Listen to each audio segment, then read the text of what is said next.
सभी पत्रकार साथियों को नमस्कार। माननीय मुख्यमंत्री जी की पत्रकार वार्ता में आप सभी का स्वागत है।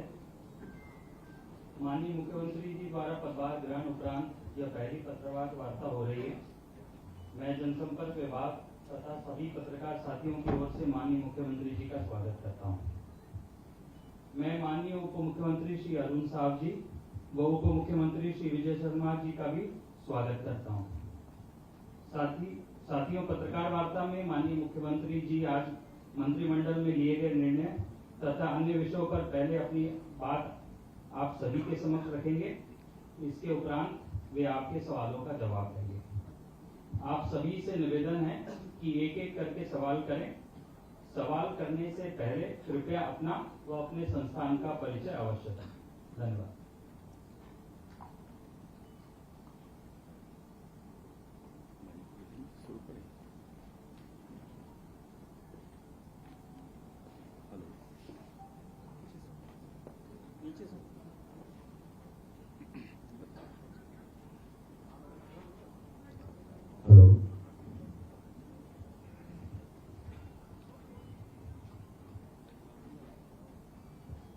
मुख्यमंत्री पद का शपथ लेने के पश्चात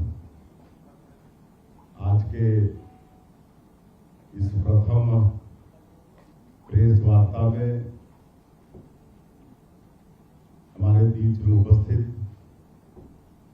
हमारे डिप्टी सीएम श्री अरुण साव जी, deputy CM Shri Vijay Sharma ji, CS आदरणीय अमिताभ जैन जी, जनसंपर्क विभाग के हमारे अधिकारी और मीडिया के सभी साथीगण और कार्यकर्ता भाई और बहनों, हम लोगों को आने में थोड़ी देरी हुई, इसलिए मीडिया के मित्रों से सबसे पहले क्षमा चाहते हैं। और आज के इस प्रेस वार्ता में आप सभी लोगों का हार्दिक अभिनंदन है, स्वागत है। सबसे पहले तो आप लोगों के माध्यम से हम पूरे प्रदेश के मतदाताओं को धन्यवाद देना चाहेंगे, जिन्होंने भारतीय जनता पार्टी पर बहुत बड़ा विश्वास किया और जितनी हम लोग कल्पना नहीं किए थे उससे भी ज्यादा बड़ी सफलता हम लोगों को दिलाने का काम किया। 54 सीट हमारी पार्टी ने हासिल किया और कल 13 दिसंबर को शपथ ग्रहण समारोह था, जिसमें हमने स्वयं मुख्यमंत्री के रूप में शपथ लिया। आदरणीय श्री अरुण साव जी ने डिप्टी सीएम के रूप में शपथ लिया, आदरणीय श्री विजय शर्मा जी ने डिप्टी सीएम के रूप में शपथ लिया। और ऐसे शपथ ग्रहण समारोह में हम लोगों का सौभाग्य था कि हम लोगों को आशीर्वाद देने हमारे देश के यशस्वी प्रधानमंत्री श्री नरेंद्र मोदी जी पधारे थे। देश के यशस्वी गृह मंत्री आदरणीय अमित शाह जी पधारे थे। हमारे पार्टी के राष्ट्रीय अध्यक्ष आदरणीय जेपी नड्डा साहब पधारे थे और कई केंद्रीय मंत्रीगण पधारे थे। कई राज्यों के मुख्यमंत्रीगण पधारे थे। उत्तर प्रदेश के मुख्यमंत्री आदरणीय योगी आदित्यनाथ भी पधारे थे और भी बहुत लोग पधारे थे। आप लोगों के माध्यम से उनके भी हम बहुत आभारी हैं और समय निकालकर हम लोगों को आशीर्वाद देने आए। शपथ लेने के बाद आज पहला कैबिनेट का बैठक संपन्न हुआ है, जिसमें हम लोगों ने जो चुनाव कैंपेनिंग के दौरान मोदी की गारंटी में जो हम लोग का वादा भी है कि जो पिछले 5 वर्षों में कांग्रेस पार्टी की सरकार में जो गरीब लोग 18 लाख प्रधानमंत्री ग्रामीण आवास से वंचित हो गए, उनको मकान देने का काम करेंगे।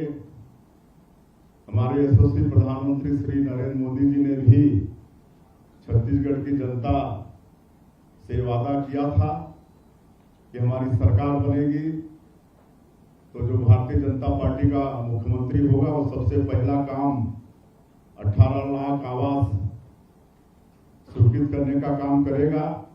और आज वही काम हम लोग पहले कैबिनेट में किए हैं।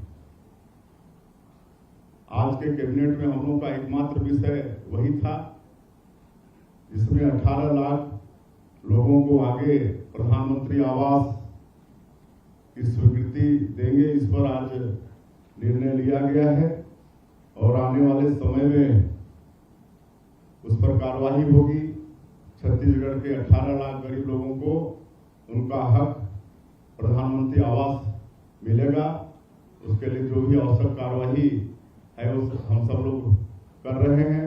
हालांकि पिछली सरकार ने पूरे प्रदेश को आर्थिक रूप से खोखला कर दिया है, फिर भी क्योंकि इतना बड़ा जनादेश छत्तीसगढ़ के मतदाताओं ने भारतीय जनता पार्टी को दिया है, तो हम लोग मोदी की गारंटी में जो वादा छत्तीसगढ़ की जनता से किए हैं उसका 100% पालन करेंगे। आने वाले 5 वर्षों में सभी कामों को पूरा करेंगे।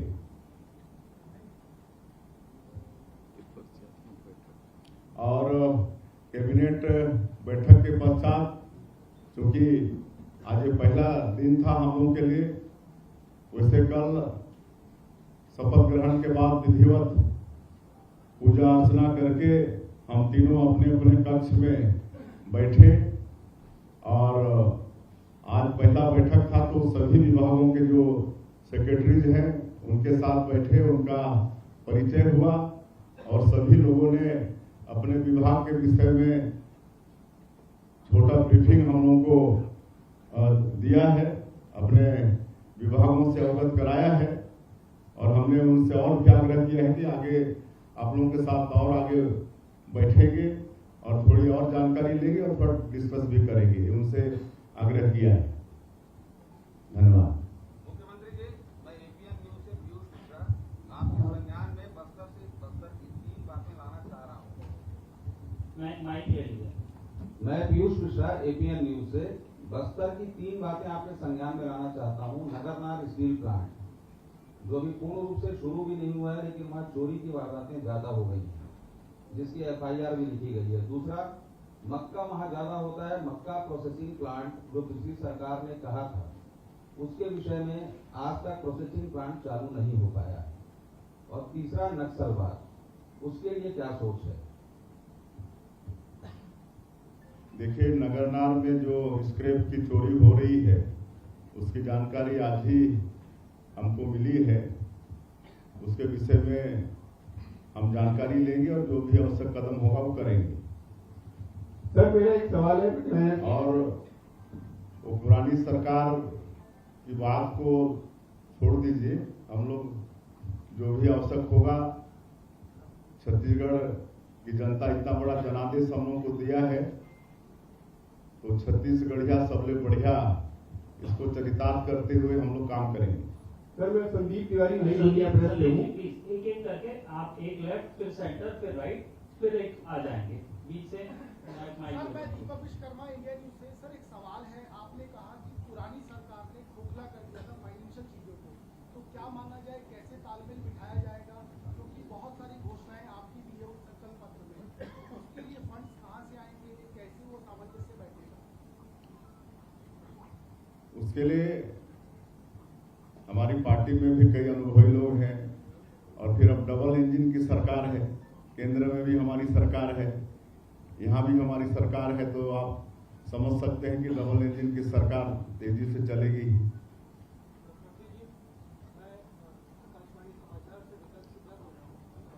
नीचे से ऑन कर लो।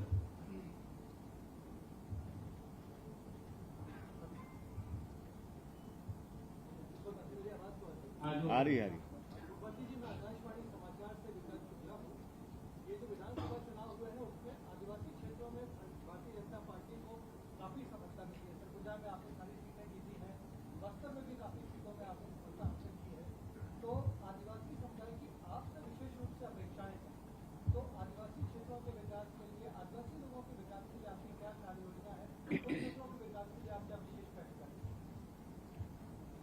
विधानसभा 2023 के चुनाव में आदिवासियों का पूरा आशीर्वाद मिला है, समर्थन मिला है। सरगुजा संभाग में कांग्रेस का सुपड़ा साफ कर दिए हैं, पूरी तरह से सफाया कर दिए हैं। बस्तर में भी 12 में से 8 सीट भारतीय जनता पार्टी ने हासिल की है। और वैसे आजादी के प्राथमिक दिनों में आदिवासी समाज जरूर कांग्रेस पार्टी के वोट बैंक के रूप में इस्तेमाल होता रहा, लेकिन जब श्रद्धेय अटल बिहारी वाजपेयी जी इस देश के प्रधानमंत्री बने तो उन्होंने जो छत्तीसगढ़ का जो ट्राइबल बाहुल एरिया है, जो मध्य प्रदेश में था, और इस ट्राइबल बाहुल इलाके का समुचित विकास हो, इसलिए छत्तीसगढ़ राज्य का निर्माण किया। उसके बाद भारत सरकार में पहली बार ट्राइबल समाज का समुचित विकास हो, इसके लिए भारत सरकार ने आदिम जाति कल्याण मंत्रालय का गठन किया। आज पर्याप्त बजट आदिम जाति कल्याण मंत्रालय में है और मैं पिछले 20 साल सांसद था और मेरा सौभाग्य था कि अटल जी की सरकार में सांसद था, मोदी जी के सरकार में भी था, उनके प्रथम शासनकाल में राज्यमंत्री का भी दायित्व था। तो आदिम जाति कल्याण मंत्रालय से अपने क्षेत्र के विकास के लिए हमने बहुत पैसा लाया। और आज आदिवासी समाज ये भी जानता है कि अगर आदिवासी समाज का मान और सम्मान और विकास कोई कर सकता है तो भारतीय जनता पार्टी है। आज ये बताते हुए मुझे गौरव होता है कि जो देश का सर्वोच्च पद है महामहिम राष्ट्रपति का, उसमें भी आज आदिवासी समाज की एक महिला श्रीमती द्रौपदी मुर्मू राष्ट्रपति के पद पर विराजमान है। और ये काम कोई कर सकता है तो भारतीय जनता पार्टी ही कर सकता है। पिछले बार 2018 के चुनाव में निश्चित रूप से कांग्रेस पार्टी की लोक लुभावन जन घोषणा पत्र के कारण आदिवासी समाज थोड़ा भड़काव में आ गया था, लेकिन 5 साल में वो भूल सुधर गया। और इस बार जब हम लोग जाते थे क्षेत्र में चुनाव प्रचार के लिए तो सब बोलते थे अपनी भाषा में कि ये दारी नहीं ठगान, पिछले दारी ठगा दारी ने दारी नहीं ठगान। और इस बार नहीं ठगाए और जो 5 सालों में उनके साथ विश्वासघात हुआ, वो वादा खिलाफी कांग्रेस पार्टी की सरकार ने किया, उसका मजा कांग्रेस पार्टी को चखाया। मुख्यमंत्री जी, मैं सरिया पांडे दैनिक अमृत संदेश से इधर से मुख्यमंत्री जी 25 तारीख को 2 साल का किसान का बकाया बोनस देंगे क्या? पहला सवाल। दूसरा सवाल, को लेकर आप लोगों ने पहले ही कैबिनेट में जांच की घोषणा का वादा किया था, मुख्यमंत्री जी इसके बारे में प्रकाश डालेंगे? देखिए, हमारे जन घोषणा चुनावी घोषणा पत्र मोदी की गारंटी में हमारी पार्टी ने ये आश्वासन दिया है कि 2 साल जब हम लोग सरकार में थे 15 वर्ष, तो 2 साल का बोनस नहीं दे पाए थे। वो बोनस 25 दिसंबर को जो हमारे नेता अटल बिहारी वाजपेयी जी, जो भारतीय जनता पार्टी के संस्थापक भी हैं, छत्तीसगढ़ राज्य के निर्माता भी हैं, निश्चित रूप से 2 साल का बोनस किसानों को देंगे।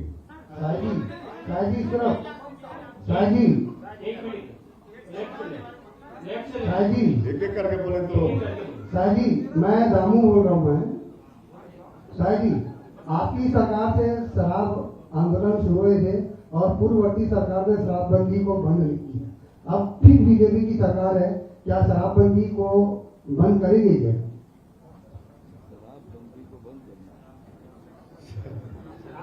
चलिए आगे बढ़ाइए। माइक दे दो इनको, माइक दे दो। हाँ मेरा सवाल विजय जी से है। विजय भैया आपसे सवाल है मेरा ये, पीएम आवास को लेकर के आपने विषय सबसे पहले आपने उठाया था कवर्धा में, तो पीएम आवास को लेकर के भाजपा ने फॉर्म भरवाए थे। उन फॉर्म्स को जो आपने कलेक्ट किया था पीएम आवास आंदोलन के लिए, उन फॉर्म का क्या होगा? क्या उन फॉर्म को लेकर के आगे कार्रवाई होगी? क्योंकि अभी आपने कैबिनेट में 18 लाख मकानों की स्वीकृति दे दी है, तो जो फॉर्म भाजपा के समय भरे गए थे उनका क्या? उसमें आप देखेंगे जो प्रधानमंत्री आवास की प्रतीक्षा सूची थी, उस प्रतीक्षा सूची के लोगों के फॉर्म भराए गए थे। बहुत कम फॉर्म, हमारे पास 7 लाख लगभग आवास के फॉर्म आए थे। अभी तो 18 लाख आवास, प्रतीक्षा सूची भी ले ली गई पूरी, और आगे और माननीय मुख्यमंत्री जी आपको बताएंगे सारी सूचियों पर काम हुआ है। वो फॉर्म जो प्रतीक्षा सूची वाले थे उन्होंने भर करके हमको दिया है, वो हमारे पास रखा है। अगर हमारी सरकार ना आती तो फिर हम आंदोलन करते, परंतु आज जनता के आशीर्वाद से सरकार है, और इसलिए आदरणीय मुख्यमंत्री जी उस विषय में विस्तार से आपसे और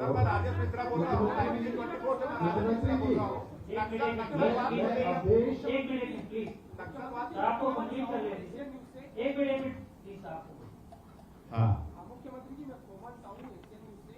सर, बहुत सारे किसान आप लोग की तरफ देख रहे हैं कि आप लोगों ने वादा किया था कि 21 क्विंटल जो धान खरीदेंगे और 31 रुपये पैसे देंगे, तो बहुत सारे किसान ऐसे हैं जो आपकी तरफ देख रहे हैं सर, तो उन लोग के लिए क्या कुछ आप लोग लेके आए हैं, क्या कुछ लेके गए? मैं कह चुका हूँ कि मोदी की गारंटी में जो भी वादा हमारी पार्टी ने छत्तीसगढ़ की जनता से किया है वो 100% उसका पालन होगा। मुख्यमंत्री जी इधर मैं अवधेश मलिक से इधर, शायद मेरी आवाज आप तक पहुंच रही होगी चेहरा न दिखे तो। मैं आपसे सिर्फ एक सवाल पूछना चाहता हूं कि आप as a tribal chief minister बने हैं, ट्राइबल्स को लेकर एक जो मेजर प्रायोरिटी रहेगी आपको, वो क्या होगी? देखिए, वैसे तो मैं आप लोगों को कह चुका हूं कि जितना मान और सम्मान आदिवासी समाज का भारतीय जनता पार्टी ने बढ़ाया है उतना किसी पार्टी ने नहीं बढ़ाया है। और आज जो भी काम पिछले 15 वर्षों में भारतीय जनता पार्टी के सरकार के माध्यम से हुए वो भी ट्राइबल लोगों के हित में हुए। आपको मैं बताना चाहूंगा कि पहले ट्राइबल क्षेत्र में और ग्रामीण क्षेत्रों में भूखमरी होती थी, लोगों को अनाज नहीं मिलता था खाने के लिए, तो लोग कोदो कुटकी गोंदली खाते थे, महुआ को उबाल के उसमें सरई का बीज मिला के खाना पड़ता था। उसके बाद भी बच्चे उपवास होते थे। लेकिन जब छत्तीसगढ़ में भारतीय जनता पार्टी की सरकार बनी तो सस्ता अनाज देने का काम शुरू हुआ। पहले 3 रुपया किलो में देना शुरू किए, फिर 2 रुपया में, फिर 1 रुपया में। और इसके लिए हमारे पूर्व मुख्यमंत्री डॉक्टर रमन सिंह चावल वाले बाबा के नाम से भी विख्यात हुए। आज कहीं कोई भूखमरी नहीं। तो ये तो हमारे आदिवासी समाज के लिए बहुत बड़ा अचीवमेंट है। और भी हर क्षेत्र में 15 साल में विकास के काम हुए, शिक्षा के क्षेत्र में, चिकित्सा के क्षेत्र में, इतना तक कि भारतीय जनता पार्टी की सरकार ने जो गरीब माता पिता हैं उनकी बेटी की शादी तक की भी चिंता किए। और हम तो कहते थे कि मतलब इतना काम किए कि बच्चा जब माँ के गर्भ में है तब से लेकर मृत्यु तक सरकार कोई ना कोई योजना चलाकर उनका सेवा करने का काम की। इसमें ज्यादा आदिवासियों को तो लाभ हुआ है। मुख्यमंत्री जी, मैं बलराम सिन्हा भारत से बोल रहा हूँ। आपसे एक सवाल यह है, भ्रष्टाचार विरोध जीरो टॉलरेंस की नीति की आप लोगों ने जो अपने घोषणा पत्र में शामिल किया है, तो पिछले 15 सालों में जो सरकार की थी उस समय भी जीरो टॉलरेंस की बात हुई थी। फिर कांग्रेस की सरकार आई, फिर आप लोगों ने भ्रष्टाचार को बड़ा मुद्दा बनाया। तो क्या जीरो टॉलरेंस के लिए, क्योंकि राजस्व विभाग से लेके रेत खनन से लेके हर क्षेत्र में